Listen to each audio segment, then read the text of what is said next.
The long-awaited Moto X is finally available here in the UK, and while it's not a game changer, it is a really nice phone. Plus, it breathes new life into the now Google-owned Motorola brand.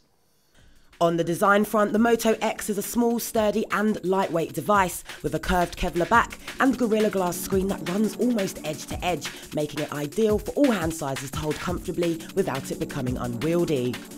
It's also worth noting you can create a personalised handset via the Moto Maker website, selecting from one of 2 front colours, 18 back colours and 7 accent colours. Now with a 1280 by 720 screen res, its 4.7-inch AMOLED screen is impressively sharp. Colours are rich and contrast is punchy, but whites aren't as pure and bright as they could be, and we found it difficult to pick out details in bright sunlight. It might not be the sharpest or largest of displays, but videos, games and photos all look gorgeous, and the lower resolution helps prolong battery life. Now on the inside, the X sports NFC and 4G, plus a dual-core 1.7 GHz Qualcomm Snapdragon chipset and 2 GB of RAM. So compared to high-end flagships like the S4 and G2, its spec isn't very high-end, but it's well above average. In practice, it's a zippy performer, allowing you to flick through photo galleries and menus and play most games without stuttering. Impressively, it lasted around 14 hours while playing a 720p video on loop with Wi-Fi, Bluetooth and notifications switched on and screen brightness set at 50%. Its 10-megapixel camera packs some clever tricks too. So quick capture mode means a double twist of the wrist brings up the camera whatever you're doing, although this doesn't always work.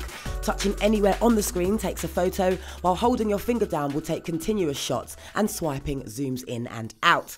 It's also worth noting the touch to shoot mode turns off touch to focus, so shots often come out too dark or too bright.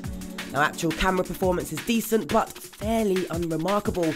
There's 1080p video capture should you want it, and the addition of a slow motion video mode is fun, but images won't knock you down with clarity or contrast. Now Motorola may not have fussed too heavily with the standard Android 4.2.2 interface, but there are a number of useful additions. Active display shows off important notifications and the clock at regular intervals, or can be summoned with a shake even when the phone is in standby. Motorola Connect lets you send and receive text and calls using your computer's Chrome web browser, which is simple and effective, although you will need an extension. Then there's Motorola Assist, which works a bit like the iOS Do Not Disturb mode. So when you're driving, sleeping or in a meeting, Assist can automatically silence and reply to calls from those in your favourites list. Sleeping is determined by which time you set, while meetings are determined by events you've marked as busy. And while driving, Assist can detect your speed via GPS and tell you who is calling or read your text messages aloud, allowing you to respond via voice.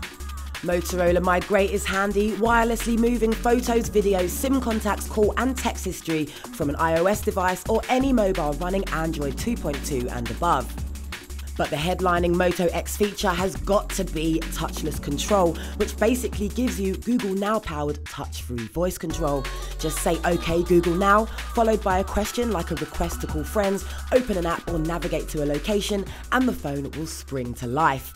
And in case you're wondering, it's available in 16 and 32 gig flavours, with the added bonus of 50 gig of Google Drive cloud storage. So the Moto X is one of the best smartphones Motorola has ever produced. Yes, it doesn't push the boundaries in terms of speed, photos and screen size, but its long battery life, sturdy build and various tweaks and apps make the Moto X one of the friendliest smartphones on the block.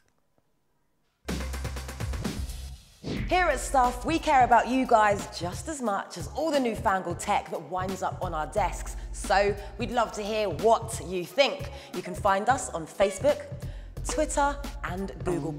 And of course, for your daily tech fix, make sure you visit our website, stuff.tv, for the latest and coolest gadget news and reviews. And most importantly, don't forget to hit subscribe. Tell your friends.